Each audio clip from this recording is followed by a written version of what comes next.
Баршаңызға сәлем достар, арнама қош келдіңіздер. Бүгін сіздерге Қызылорда өңірінде жасалатын көженің түрін көрсетпекпін.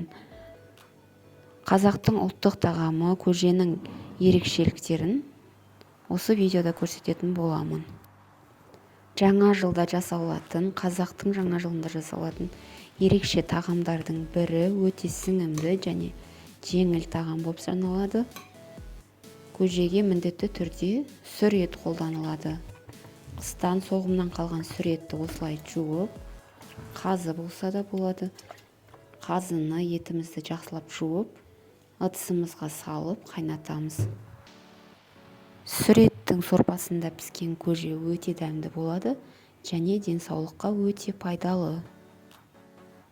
Етімізді алдымен қатты отта қайнатып, бір қайнағаннан кейін астын баяулатып қоямыз.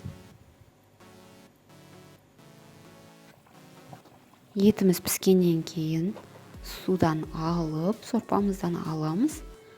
Және де енді дәнді дақылдарымызды салатын боламыз. Дәнді дақылдардан біз бидай жармасы, яғни перловка, тары және күрішті қолданамыз.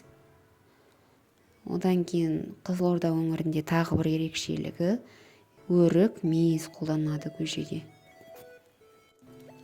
Ең алдымен жармамызды, бидай жармасын саламыз және піскенге дейін қайнатып аламыз.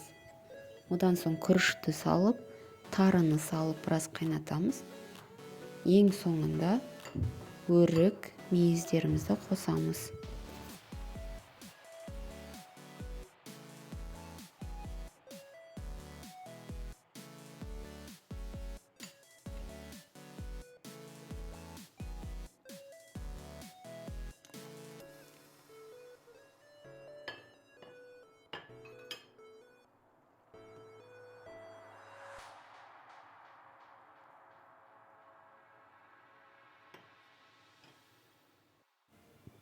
Көжеміз дайын. Осылай өте дәмді және де тойымды, сіңімді болып шығады. Етімізді турап, көжеге қосып жейміз. Мұнан бөлек құрт қоссақ болады көжемізді ішу үшін. Құрт ерекше бір дәм беріп тұрады көжеге. Видеоны соңына дейін көргендеріңізге рахмет. Сіздермен болған Эльмира.